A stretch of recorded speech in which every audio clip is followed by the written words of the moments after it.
სახელითა მამისა და დაცისა და დაწმინდისა სულისა. ჩვენთანაც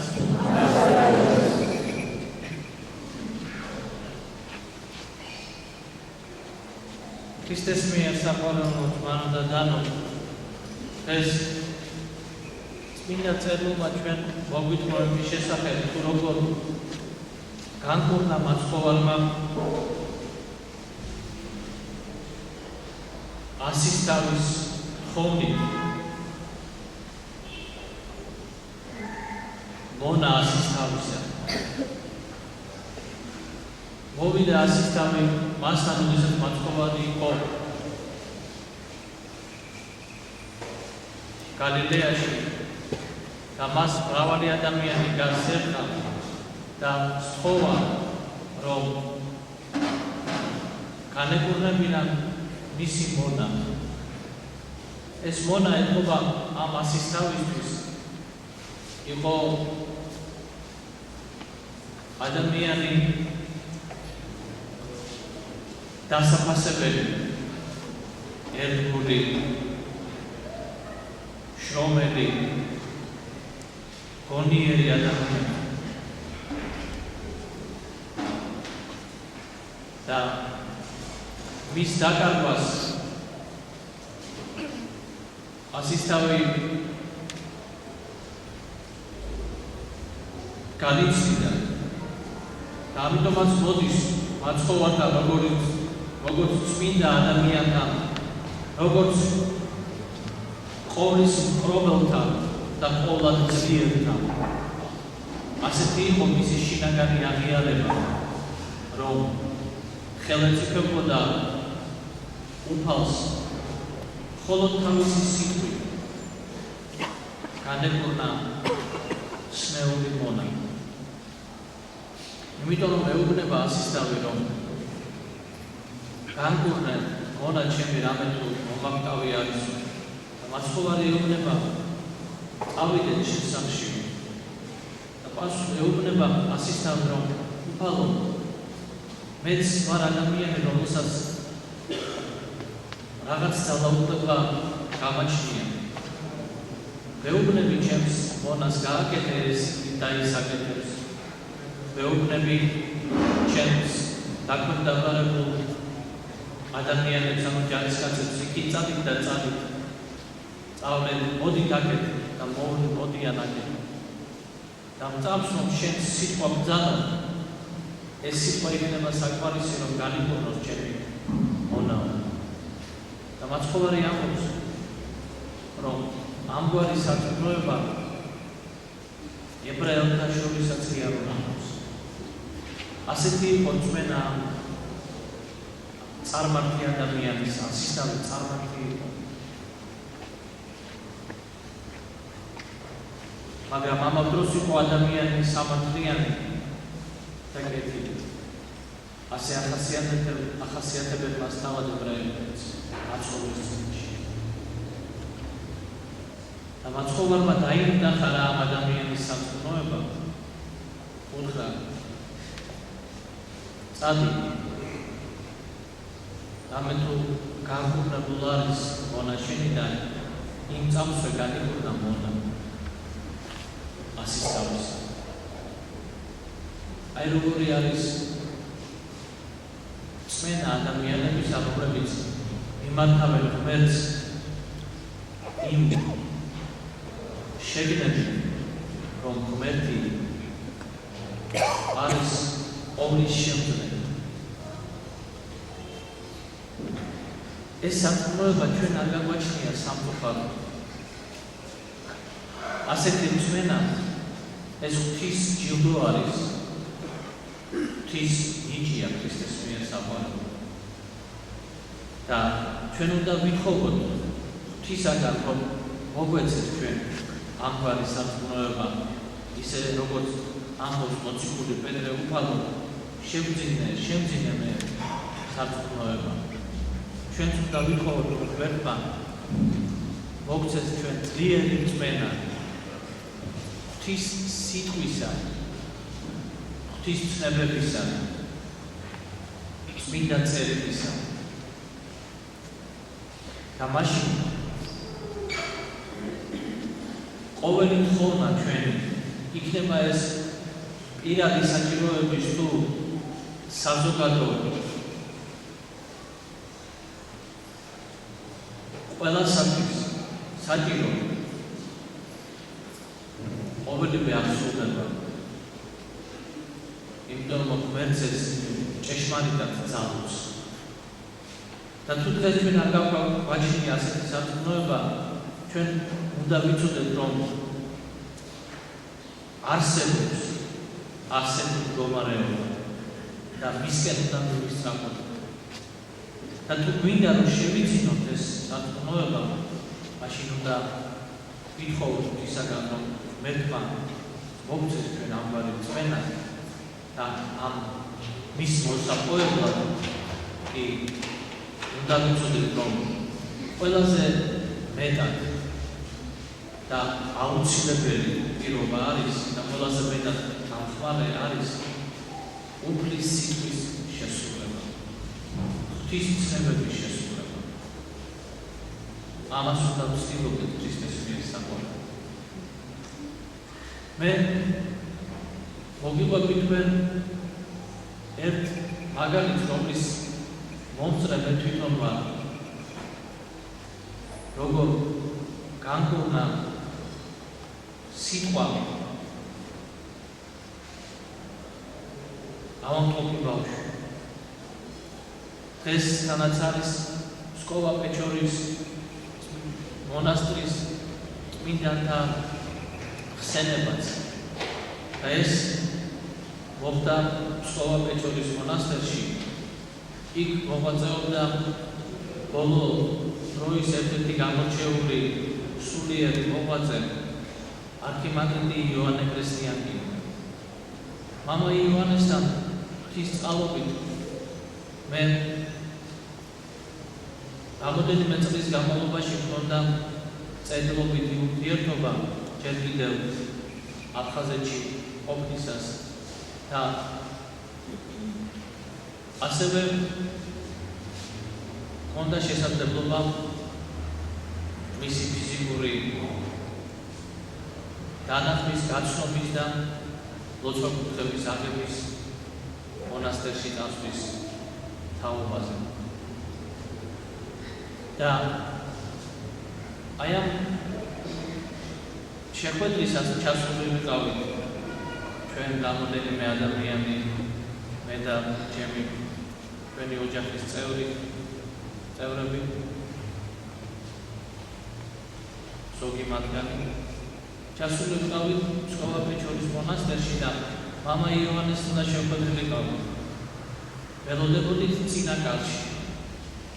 და იქ იყო ერთი ახალგაზრდა ქალბატონი, რომელიც რაღაც საუბრისას მოყვა ასეთი შემთხვევა. მე მამა იოანესთან ბევრი რამ მაკავშირებსო. ყოველთვის ჩემი წუხარების და სიხარულის განსაცდელის თუ დალხენის ჟამს მას მომართავ. სულ რამოდენიმე დღის წინო ისევ დავინახე მისი დიდი სიწმინდე და მისი ძალა, მისი ლოცვის ძალა. პატარა შვილი, უმცროსი შვილი გაგვიხდა ავად. მოულოდნელად. ბავშვი სულ უფრო და უფრო ცუდად ხდებოდა. ექიმებსაც გამოუძახეთ, რომ ექიმებმა წამალებიც გამოგვიწერა, მაგრამ არაფერმა არ უშველა. ბავშვს უნდა მაღალი სიცხე 39-40 და ვერაფრით ვერ უნდებით ამ სიცხესო და ბოლოს ბავშვი ჩავარდა როჭვაში. და ისეთ სასოწარკვეთილება უნდა ვიყავე მისურია, რომ სხვა ვერაფერი აზრად არც მომივიდაო, გამოვიქეციო მამა იოანესთან ბავშვი მეუღლეს დაუტოვეო და მოვარდი მამა იოანესთან ასეთი აცხრებული, სასოწარკვეთილი, რაღაც უკვე მამის შეშლილი გორუიდან და ჩაუვარდი მას ფეხებში და ვთხოვდი, რომ ჩემი შვილი გადამეჩინოს მე ცხოვრობ. მამა ივანე წავმაყენა და მითხრა, ნუ გეშინია. ჩამიგრა გულში მომეფერაო, დაგლოცა და მითხრა, ახლა შენ წადი სახში და სანამდე შენ მიყვალ სახლამდე შენი შვილი განკურნებული იქნება. და ჩემ სახლამდე დაახლოებით უნდა ფეხით მევლოვო 25 წუთია. და სახში რომ მივედიო, ბავშვი დამდა უკვე სიცხის გარეშე, დამდა გონებაზე და მეუღლე შევიკითხეო, როგორ რა ხდება. და ასე მითხრა, ერთი დაახლოებით 20 წუთის წინო სიცხემ დაუწიაო და გქონდაო 38 და რამოდენიმე ხაზი. მერე შემდგომ კიდევ 15 წუთის 20 წუთის შემდგომ სიცხე უკვე გქონდაო 37 და რამოდენიმე ხაზი და რომ მივედიო სახში უკვე და მივიდა სახში სიცხე ბავშვს არ ჰქონდა. და ეს მოყვა ამ ქალბატონმა რამე თუ ბავშვიც ვახდა ჩვენ პატარა ბავშვი ჩვენ მიშვილი და მოამოლა საუბარს ამ ქალბატონმა. ანუ აი როგორი არის სარწმუნოება ღვთის მოყვარე ადამიანების. მათთვის არ არის წინააღმდეგობა და მათ ლოცვას ღმერთი ისმენს. მათი ლოცვა და თხოვნა ეგრევე არის უთავთან. ჩვენ ცოდვილ ადამიანებს ბევრი ძალისხმევა გვჭირდება, მაგრამ ღმერთი ჩვენსაც ლოცვასაც ისმენს. ლოცვას ცრემლით, ლოცვას, რომელშიც არის საკუთარი თავის ძალდატანება. იმიტომ რომ ჩვენ ხომ ლოცვა ხშირად ვეზარება არ გვიყვარს. ღვთის სიტყვის აღსრულება ჩვენ მიგვაჩნია, რომ არ არის აუცილებელი. ჩემი ნების აღსრულება უფრო მირჩევნია და ვთვლი, რომ ის არის ჩემი სასიკეთე. და ამ უგულებელს ყოფით ღვთის სიტყვისა ჩვენ უსუსურები აღმოჩნდებით განსაცდელის და საფრთხის წინაშე და მისი მოსვლის ჟამს. და მე ვამბობ, რატომ უნდა ეს ასე? რატომ არის მინდა ჩემი ღმერთმა? რატომ არ დამეხმარა მე? ისევ არა საკუთარ თავში ვეძებ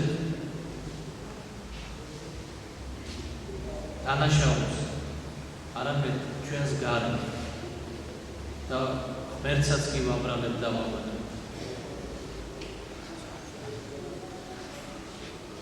ეს ჩვენი სამწუხარო მდგომარეობა არის ქრისტეს მიერ საყვარელი.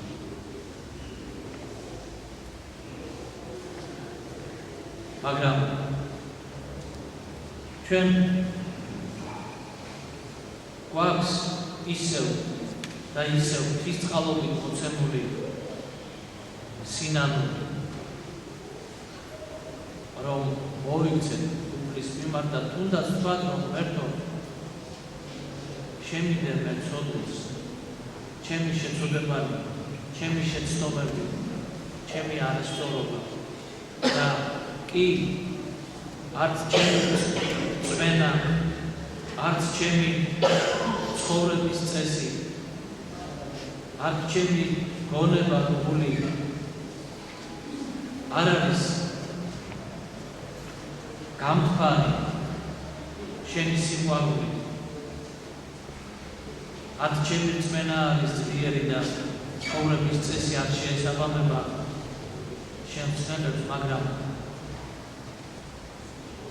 წამს და ვიცი რომ ეს არის ჩემი სულისათვის მაცხოვრებელი, ეს არის ჩემთვის ცათასასუფეველის დამამკვიდრებელი და შემიძლია ჩემი შეწოდებანი და მომეც ძალა რომ თუნდაც მცირედით ვიყო შემიერთული.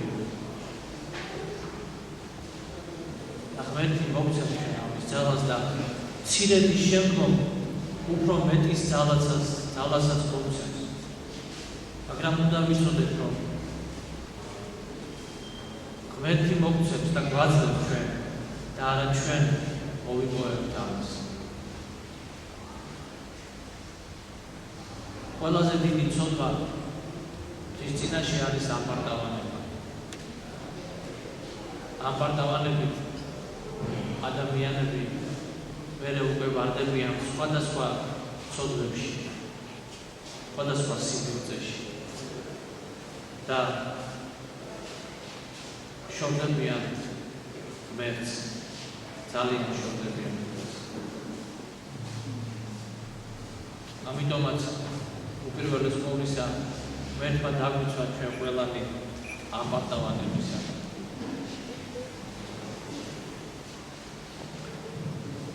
და მოგცეს ჩვენ წმენა ცოცხალი, წმენა რომელიც უნდა ჩვენს წმინდანებს ამეთუ ბევრი მათგანი ცოდვილი ცხოვრებისაგან მოიქცა და გახდა წმინდანი.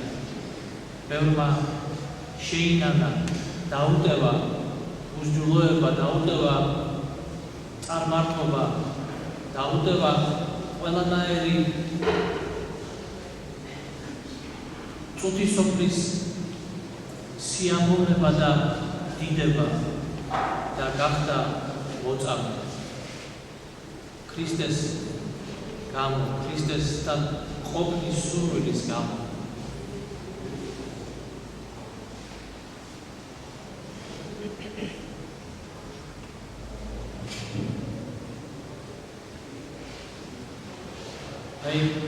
ეს არის წინასწარმეტყველო ამოსის ხსენება. ეს ერთ-ერთი 12 მცირე წინასწარმეტყველთაგანი არის, ასე უწოდებს მას ეკლესია, მაგრამ დიდი ღვთის წინაშე იმ გამგონი ჟამს, როდესაც ებრაელთა სახელმწიფო იყო გაყოფილი ორ ნაწილად, იუდას და ისრაელის სამეფოდ და იუდას სამეფო, რომელიც იყო უფრო მცირე და ორი მუხლი ებრაელთა იყო ამ სამეფოს შემადგენელი ნაწილი, ხოლო ისრაელის სამეფოს იყო 10 მუხლი ისრაელიანებისა, ებრაელებისა. ეს ისრაელის სამეფო იყო განდგომაში ღვთისაგან. ის კერპებს სცემდა თაყვანს. რობოამი იყო მეფე უსჯულო, რომელმაც ჩამოასხა კერპები და ერს მისცა იგი სათაყვანისმცემლად, მხოლოდ იმიტომ, რომ შეეშინდა, რომ მისი სამეფოს ხელშემნომები წავიდოდნენ იერუსალიმში, რათა ჭეშმარიტი ღვთისათვის ეცათ თაყვანი. ამის შიშით, რომ ხელისუფლება, ძალაუფლება დაკარგოდა მას, გავლენა ხალხზე, მან კერპი შექმნა და ხალხს მოუწოდა და რა თქმა უნდა კერპის შექმნასთან ერთად მან ხალხში შემოიტანა სხვადასხვა სახის სიბილწე და უსჯულოება, ანუ გარყვნილება და აი ამ გარყვნილებით მიიდრიკა ხალხი, აცუნა და დაატაებინა მათ სიწმინდე, სჯული, წესი, ტრადიცია მამაპაპათა.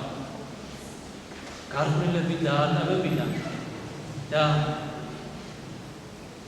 ერს მოუწოდ მოუწოდებდა და ასწავლიდა კიდე წარმართი ფორუმების საშუალებით ამ ყველანაირ მსჯელოებას, რომელიც სამწუხაროდ მტკნარ თაყვანისმცემლობას ახასიათებდა და ახასიათებს. და აი წინასწარმეტყველი ამოსი ქადაგებდა და ეს მოუწოდებდა, რომ მათ შეენამათ, რომ ღვთისაგან მოქცეულიყვნენ და ამის გამო ერთ-ერთი მთავარი ქურუმის შვილმა მას ძიმე კვერთხი ჩასხო თავში და ეს გახდა მიზეზი სიკვდილისა ამ წმინდა ადამიანის. რატომ მოკლა წმინდანი? განა არ იცოდა, რომ ის სწორს ამბობდა. იცოდა, მაგრამ ვერ დაიტია მისმა სულმა და გულმა სიტყვა გარდამომავალი წმინდა ადამიანისაგან, სიტყვა უფლისა. ეს იყო ამ ურჯულოდათვის ხილება, იყო როგორც სადგისი, რომელიც ჭკვლებდა მათ სულსა და გულს და იმის მაგივრად რომ შეენანა ეს ამჯობინებს რომ ჩაეხშო სიტყვა წმინდა ადამიანისა, ღვთისკაცის სიტყვა ჩაეხშო და ეს როთა განმავლობაში ნელ-ნელა ებრაელთა ეს დააწვა სიმძიმე, დააწვა არა პირველ თაობას, რომელმაც შეიძლება უარყვეს ეს სიტყვა და მოკლეს ღვთისკაცი, არამედ დააწვა მათ შთამომავლებს და თუ სოლომონის შვილის უსჯულოება მოიტანა ის, რომ სამეფო უბრალოდ სოლომონის უსჯულოებამ და მერე მისი შვილის უგუნურებამ მოიტანა ის, რომ ერთიანი სამეფო ორად გაიყო, მერე უკვე შემდგომ პერიოდებში საერთოდ ებრაელთა სამეფოები იქნა დაპყრობილი ხან ასურელების მიერ, ხან ბერძნების მიერ, ხან კიდევ და ბოლოს რომაელების მიერ.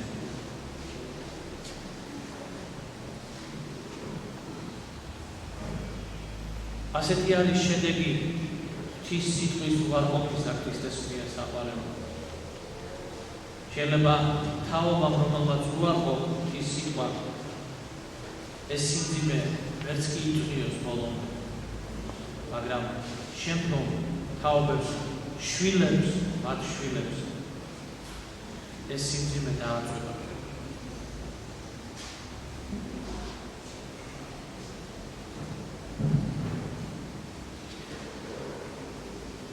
ეს კი არ არის ჩემი მოგონილი ან ეკლესიის მსახურების მოგონილი. ამის მაგალითები გაშლილი არის ბიბლიაში და ყველა შეუძლია წაიკითხოს და თავად გააკეთოს დასკვნა.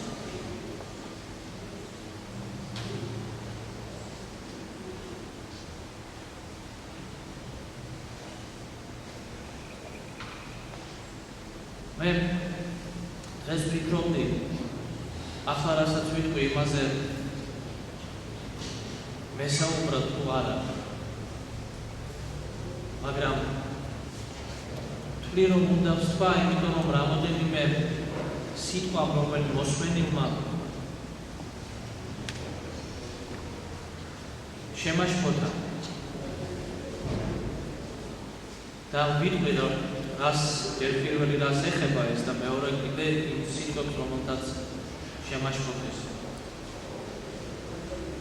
თქვენ ყველა მიცით ესეთი გადაცემა, ეს არის საინფორმაციო არხი, ევრონიუსის არხი, რომელიც ბევრ სახში გაუსმენენ ამ საინფორმაციო არხს.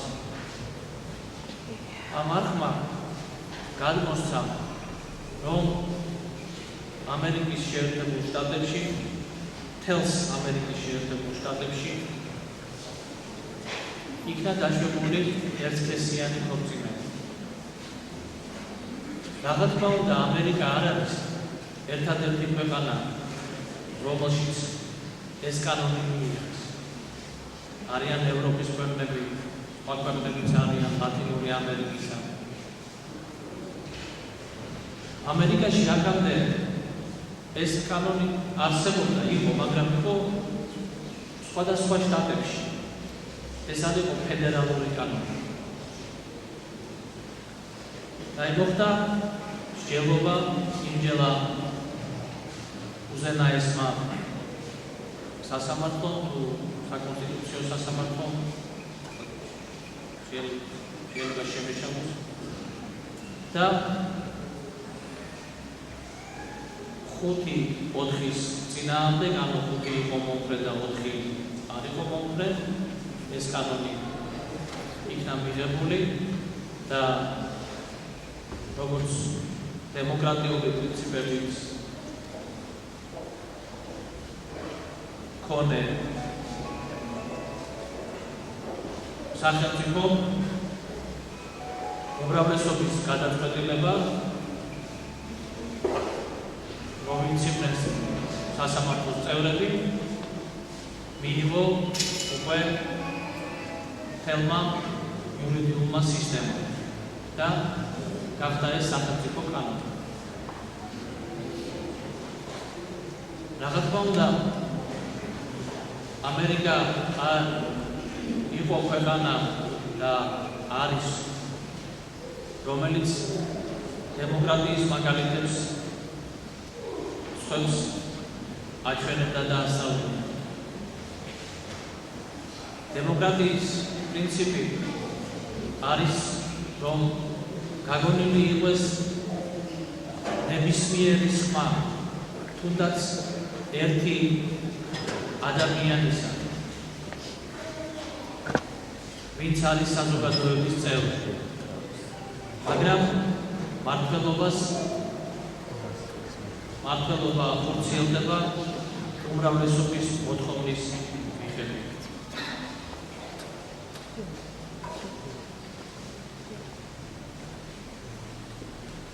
რა თქმა უნდა, ეს არის ამერიკის სახელმწიფოს გადასაწყვეტი, როგორი კანონები ჰქონდეს მას, მაგრამ ორი რაც მინდა ვთქვა. პირველი ის რამაც შემაშფოთა, რამე თუ ამ ტრანსლაციაში და გაშუქებაში ამ მოვლენისა იყო ნათქვამის შემდგომი სიტყვები, რომ ამერიკა ამ კანონის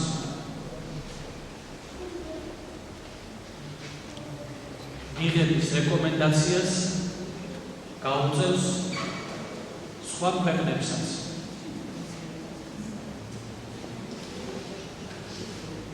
და შეიძლება ვიღაცამ დღეს თქვას, რომ ის რასაც მე ვსაუბრობ, ეს არის პოლიტიკაში ჩარევა, პოლიტიკური საკითხი. მინდა ვთქვა, რომ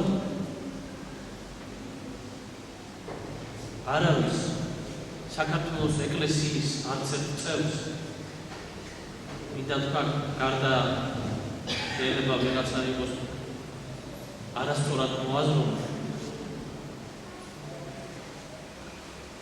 არც ერთ წევრს საქართველოს ეკლესიისა არ სურს ნამდვილად პოლიტიკურ ფიგურად ქცევა.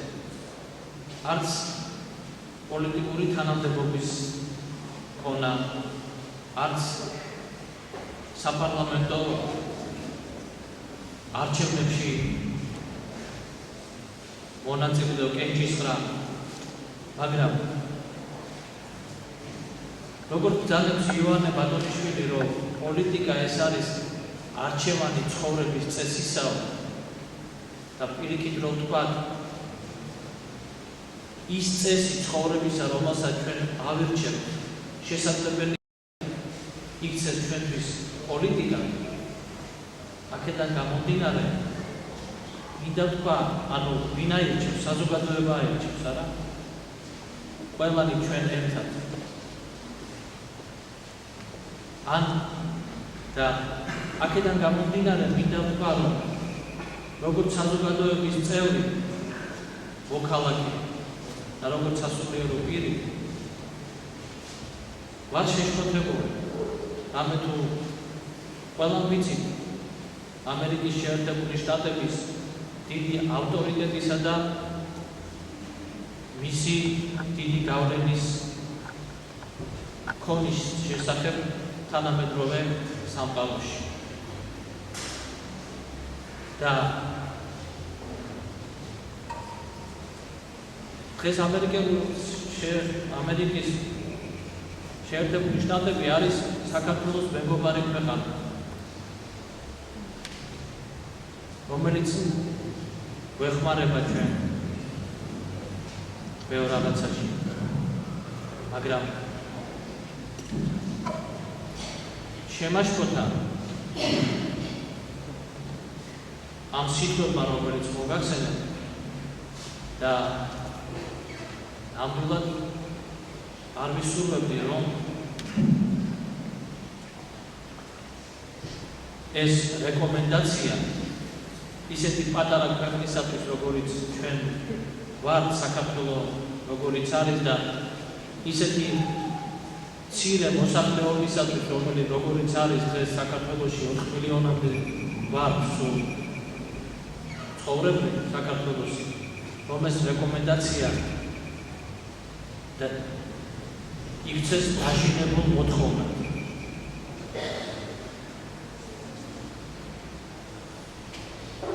ამის საშიშროებამ შემაშფოთა. და მეორე, რაზედაც მინდა ვთქვა, რომ ამაზე ამბობს წმინდა წერილი, პავლე მოციქული ამბობს, რომ არცა მეუღლეთან, არცა მემთვრალეთან, არცა სიძალთან, არცა მამათმავალთან, არცა ჩუკელთან, არცა ანგართან, არცა მყარავთან ცათა სასუფეველი ვერ იხილოსო. და კიდევ ამბობს, რომ მათი და ერთ-ერთ წერილში, რომ ბინძური გულისწყმების გამო ღმერთმა დაუშვა სიბილწეში ჩავარდნა რომაელების და ამბობს ისეთი სიბილწეშიო, რომელიც ენით არ გამოითქვისო. და რა არის სიბილწე? იქ არ აკეთებს ის დასახელებას პავლე მოციქული, მაგრამ ამაზე ლევიტელთა წიგნში კითხულობთ. როდესაც ეუბნება ქალი მოსეს, წარმართელებზე ეუბნება, რომ თქვენო უნდა გაანადგურებო, როდესაც ებრაელთა ერი შედის აღთქმულ მიწაზე, ის ეუბნება, რომ იქ ყოფნიო, თქვენ უნდა გაანადგურებო. ზოგიერთს ეს ეჩვენება, რომ ღმერთი სასტიკი არის, მაგრამ რით არის გამოწვეული ასეთი სისასტიკე? ის ეუბნება უფალი მოსეს, რომ ანუ მათი საქონელიც კი არ დატოვებო. საქონელიც კიო. მე თვითონაც ვფიქრობდი, რატო საქონელი რა პირმა რა დააშავა. ან რატო არ შეიძლება პირო გამოიყენო, როგორც ნაალაფარი. მაგრამ ეუბნება პირობიც არ დატოვებო. და მე აი პავლე მოციქულის სიტყვებთან კავშირში ადამიანი მიხვდება რაზე არის საუბარი რომ ეუბნება უფალი მოსეს რომ რამე თუ სიბილწე არისო მათშიო სისხლის აღრევაო გაუკმარტებული ცხოვრებაო საქონელთან პირუთთანაც ურთიერთობა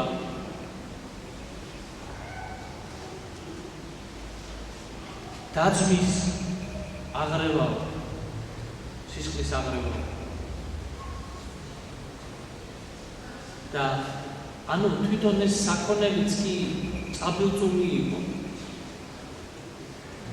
და იმიტომ არ დატოვოთ არაფერიო რომ თქვენ არ დაისვაროთ სიბიძეს თქვენ არ შეეხოთ და ამიტომაც ვამბობ რომ თუ ვიტყვი იმას რომ ცოდვა ყოველთვის იყო და იქნება და მე ვარ პირველი ცოდვათა შორის და მე ჩემი ცოდვები მაქვს სანამნებელი მაგრამ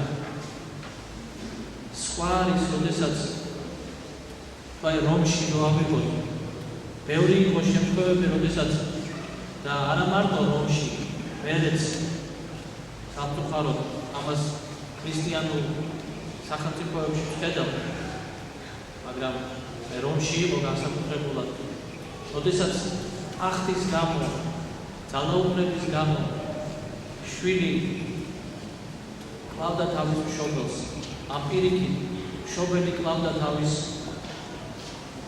მემკვიდრეს რომ მას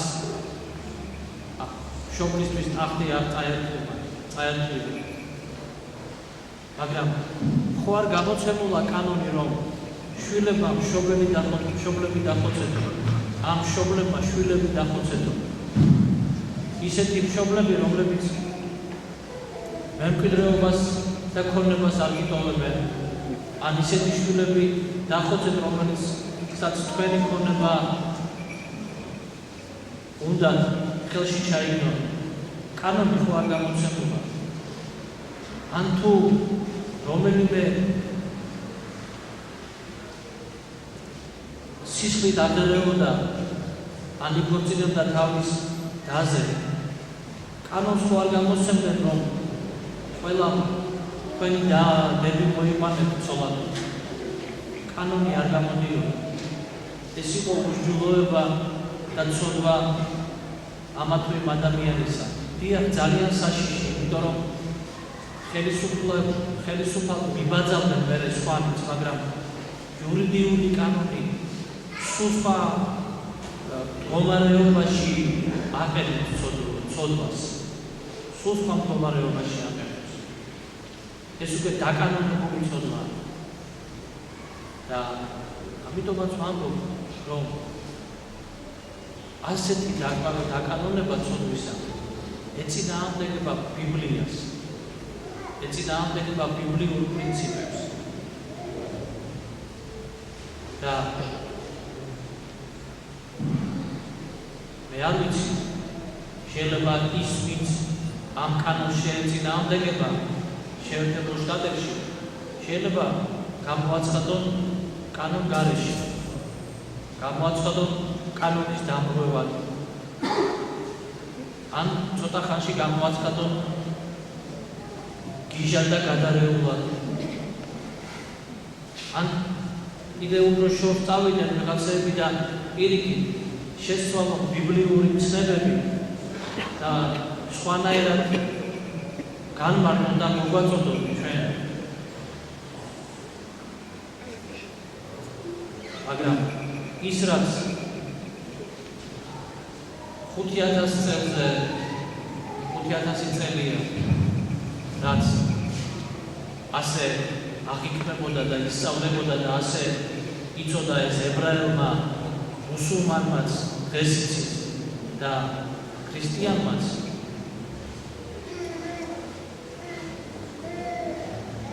იმას დღეს თუ ჩვენ შევწყვით შეძლებ მხოლოდ და მხოლოდ იმიტომ, რომ გარკვეულებისაგან მივიდრიკებ. და ამხილებელი იქნება როგორც საგიზი ისე შეგვეცობა ჩვენ ბიბლიური სიტყვა.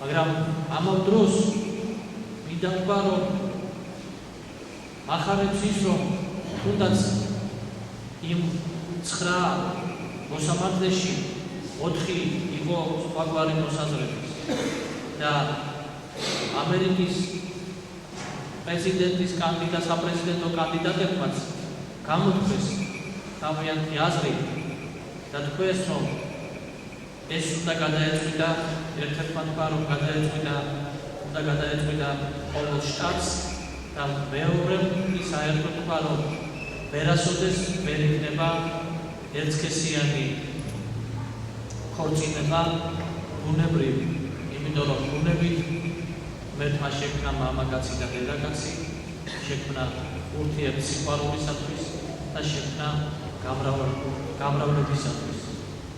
და იმ შემთხვევაში, როდესაც ასეთი კავშირი ხდება, თვითონ იქვე ამერიკაშიც არის კანონი მიღებული, რომ ეწოდებათ არა ცოლი და ქმარი, არამედ ეწოდებათ ორი ცოლი და ორი ქმარი.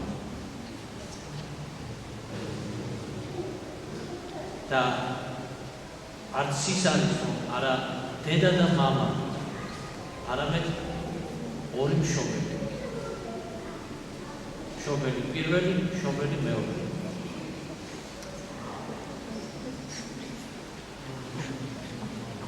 მე ჯერა რომ თავად იმ ქვეყნებში, სადაც არის ასეთი კანონები მიღებული, იმ ქვეყნებში ბევრი ადამიანია,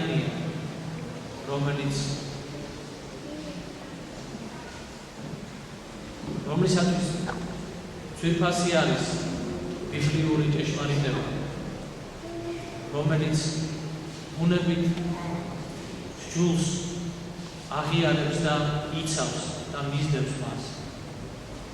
ჩვენ კიდევ ერთხელ ვამბობ, რომ ჩვენ არავის არ დევნით და ეს არ არის ეკლესიის სულისკვეთება, ვიღაცის დევნა, რაც უნდა განსხვავებული აზრი ჰქონდეს თუ ცხოვრების წესი ადამიანს.